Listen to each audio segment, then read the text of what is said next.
दोस्तों, आज हम आपको सुनाने जा रहे हैं बहुत ही इंटरेस्टिंग कहानी। अगर हमारी कहानी अच्छी लगे तो चैनल को सब्सक्राइब जरूर करना।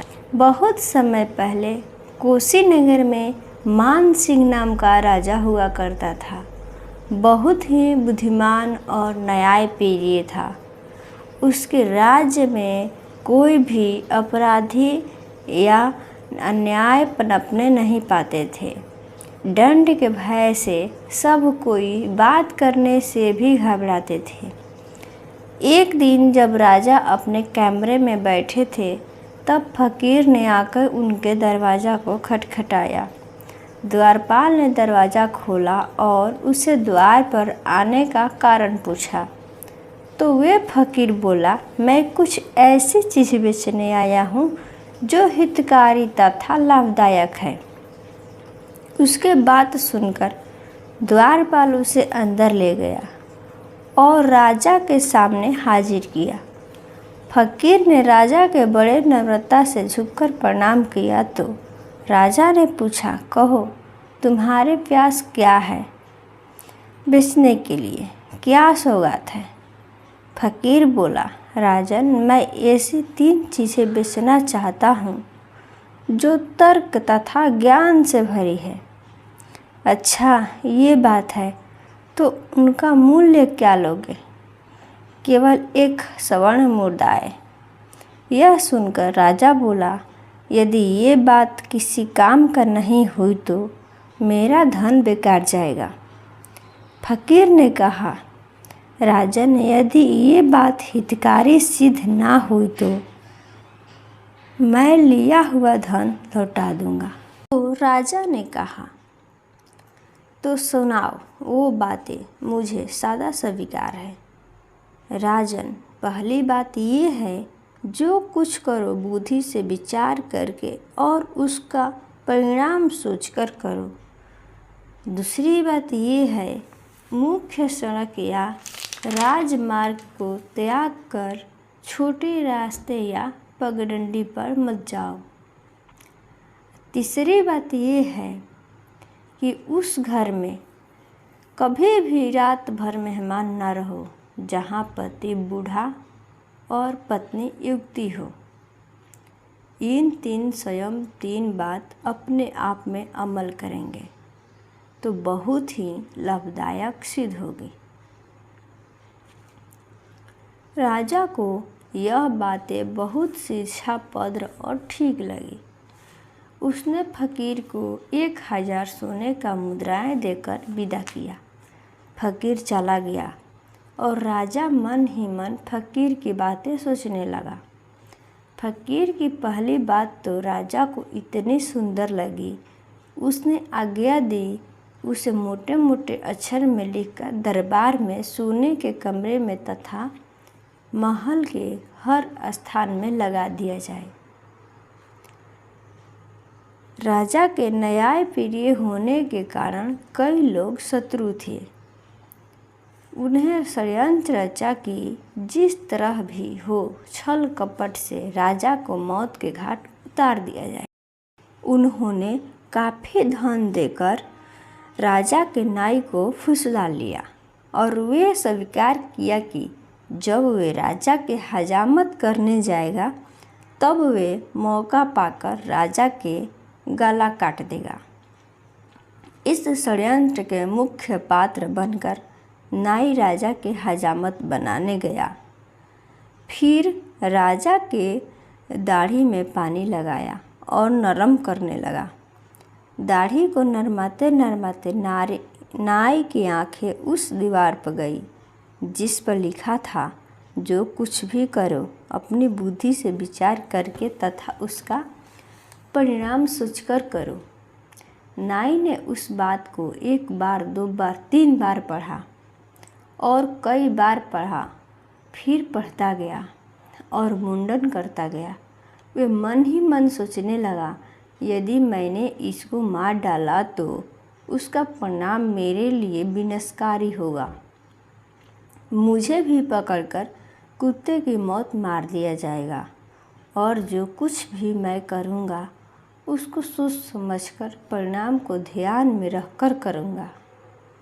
इस विचारधारा में नाई इतना मस्त हुआ और तथा परिणाम को सोचकर इतना भयभीत हुआ कि उसके हाथ पैर थर थर काँपने लगा।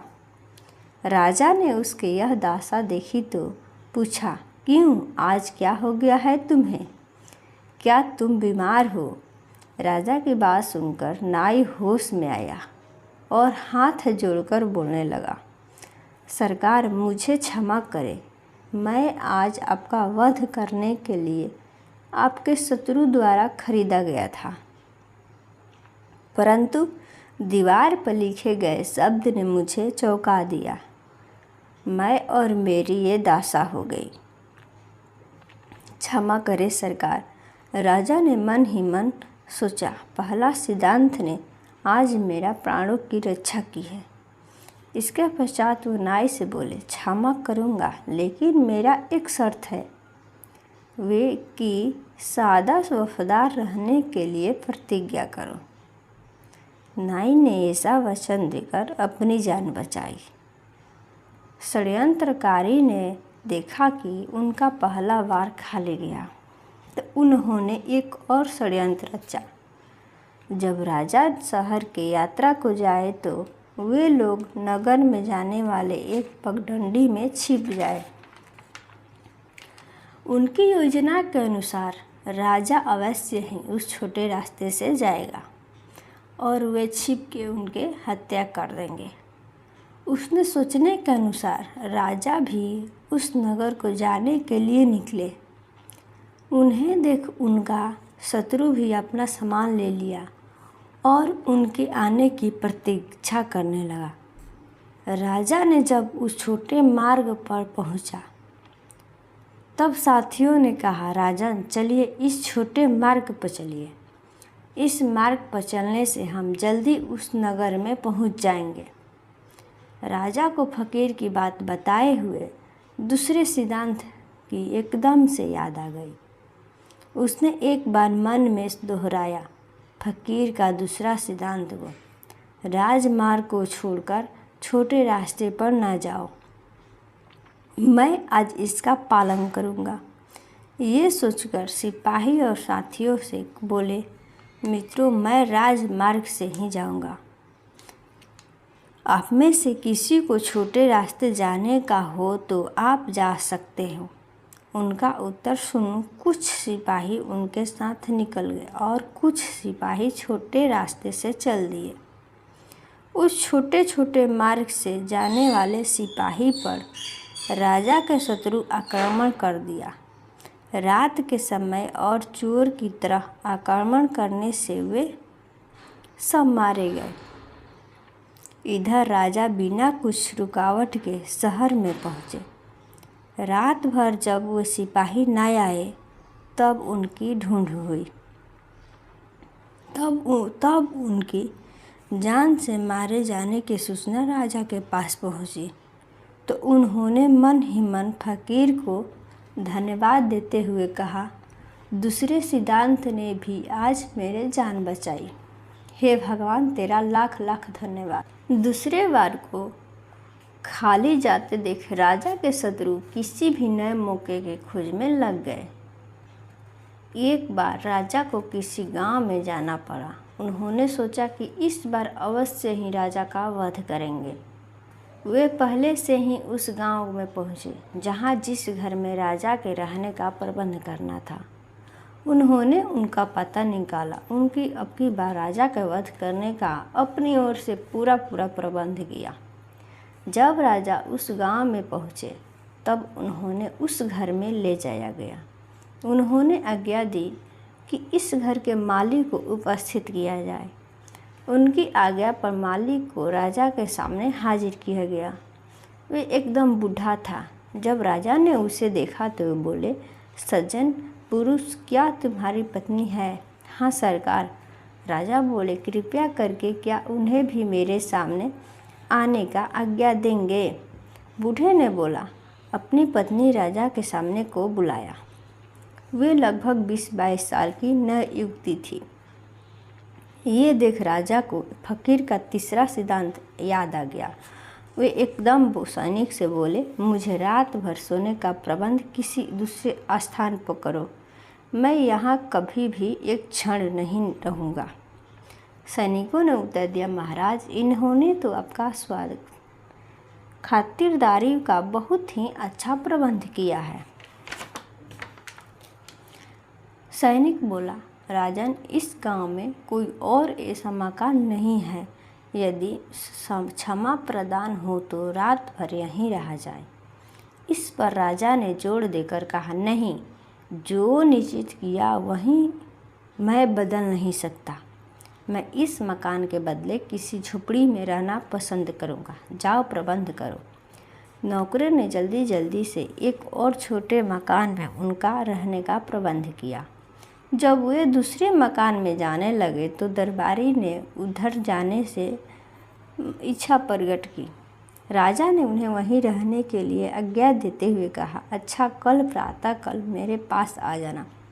फिर राजा दूसरे मकान में चले गए।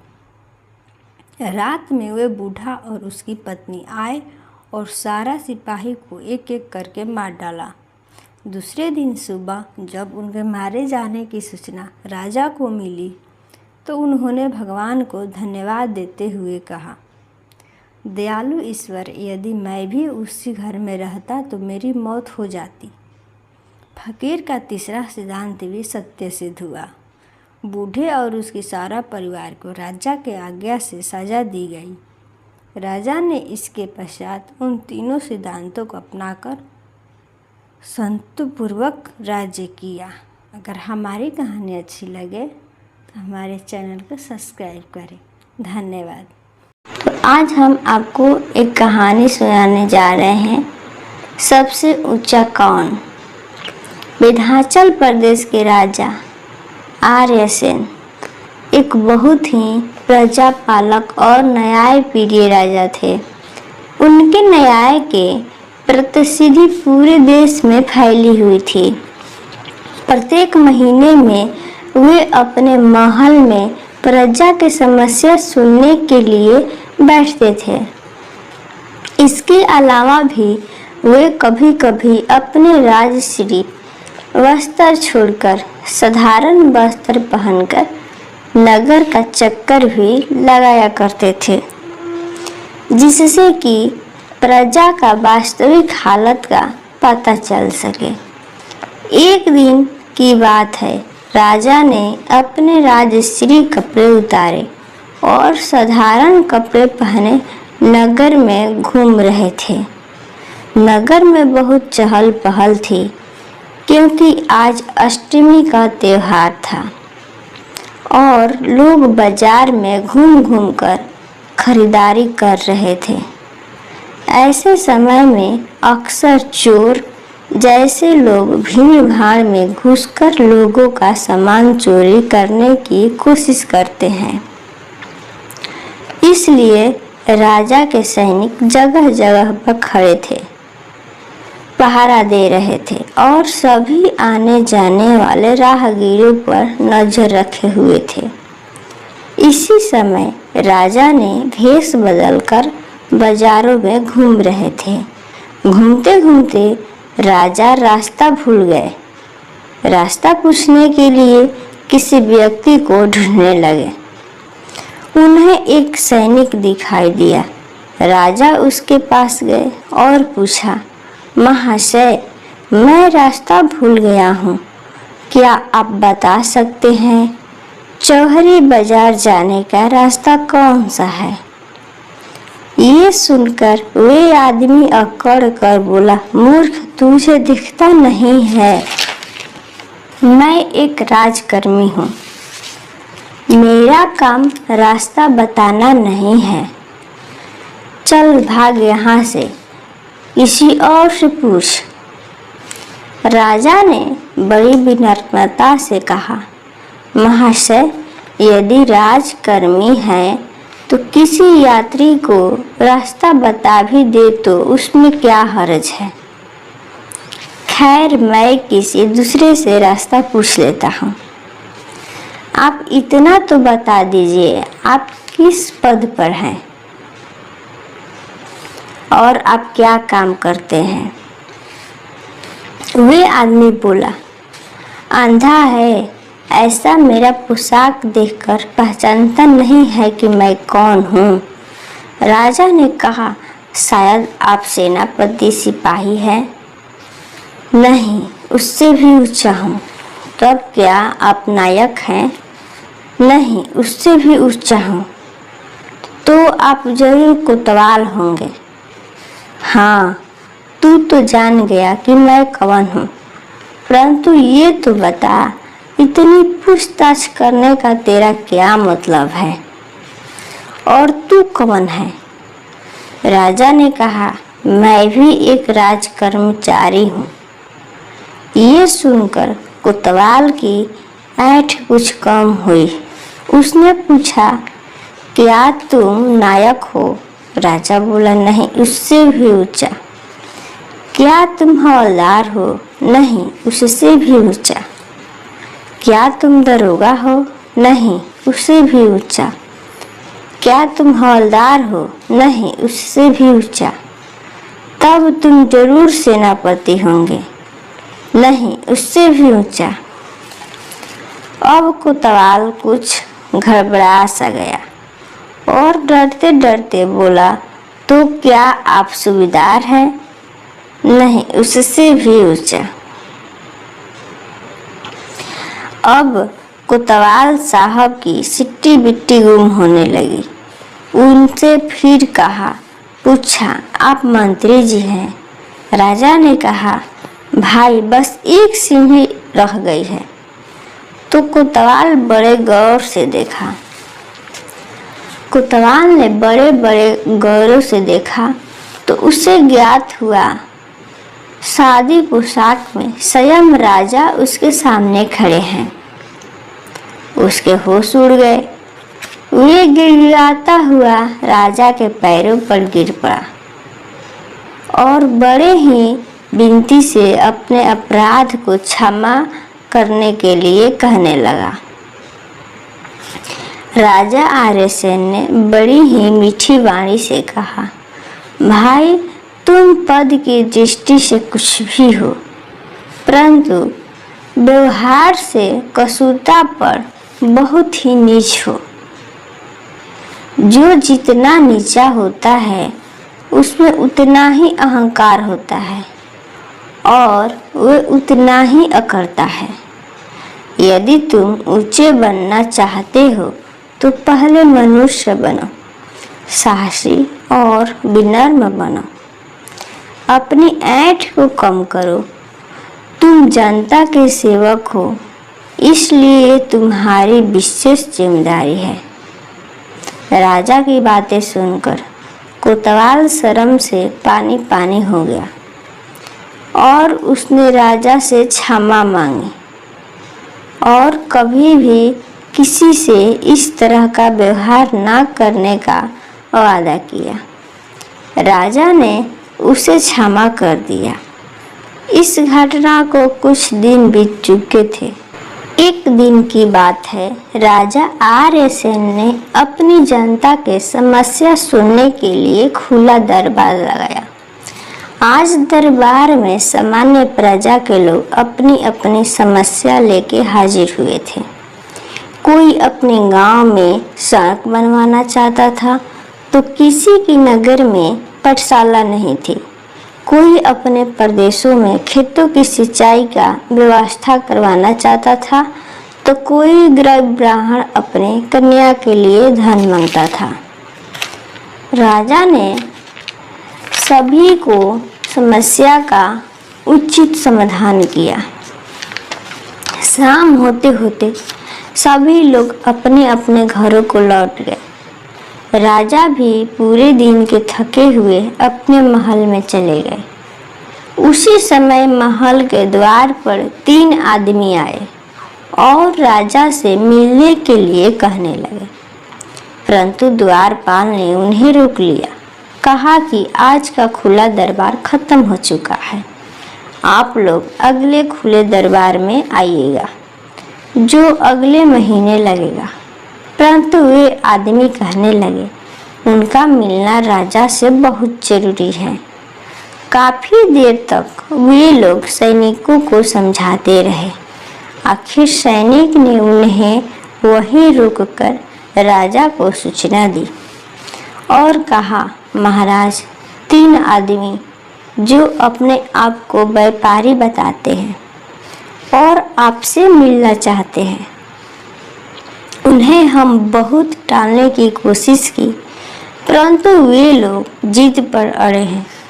राजा ने सोचा अवश्य ही कोई गंभीर समस्या होगी और सैनिकों ने कहा, उन तीनों को व्यापारियों को महल के अंदर मेरे पास ले आओ। वे तीनों व्यापारी राजा के पास लाए गए। कहने लगे, महाराज, हम तीनों रत्नों के व्यापारी हैं। व्यापार के सिलसिले में आपके राज्य में आ रहे थे कि रास्ते में डाकुओं ने हमें लूट लिया। अब हमारे पास भोजन के लिए भी पैसे नहीं हैं। आप हमारे कुछ सहायता कीजिए। राजा ने बहुत ध्यान से उनकी बातें सुनी, फिर एक एक बोरी गेहूं देने का आदेश दे दिया। ये सुनकर व्यापारी बड़े हैरान हो गए। उन्होंने सोचा था कि राजा उन्हें धन से मदद करेंगे, लेकिन राजा का आदेश गेहूं के बोरी देने का था। वे एक एक बोरी लेकर चल दिए।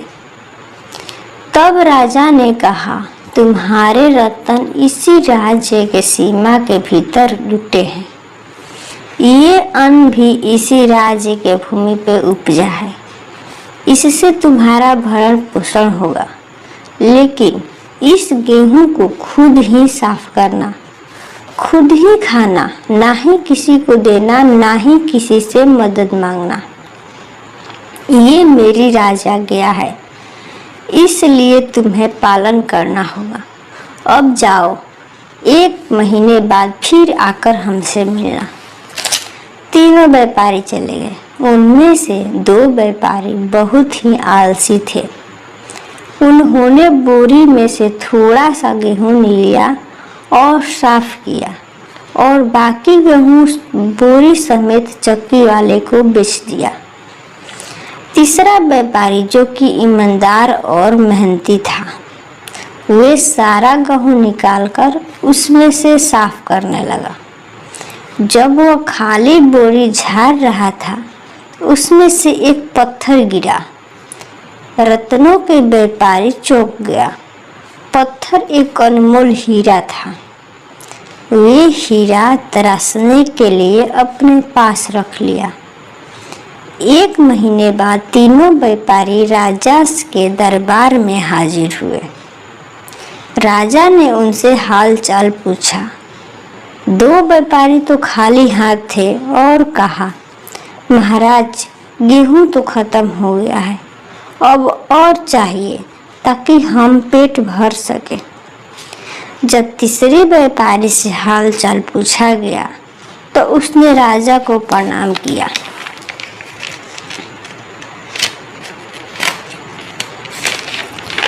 और तराशा हुआ हीरा राजा को भेंट कर दिया।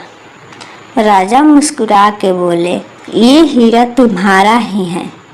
इसे बेचकर जो भी धन मिले उससे अपना कारोबार करो।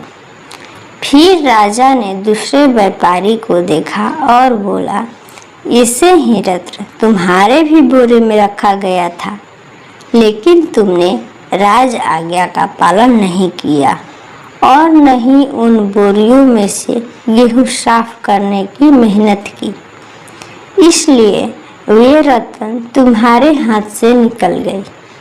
दोनों व्यापारी एक दूसरे का मुंह ताकने लगे, जबकि तीसरा व्यापारी बहुत खुश था। राजा ने तीनों व्यापारी को वापस लौटा दिया। बाकी दोनों व्यापारी अपनी अपनी मूर्खता पर बड़े निराश थे और वे सोच रहे थे कि क्यों नहीं की राजा के आज्ञा के पालन। और इस प्रकार राजा आर्यसेन का एक बार फिर से न्याय का डंका बच गया। हमारी कहानी अच्छी लगे हमारे चैनल को सब्सक्राइब करें। धन्यवाद।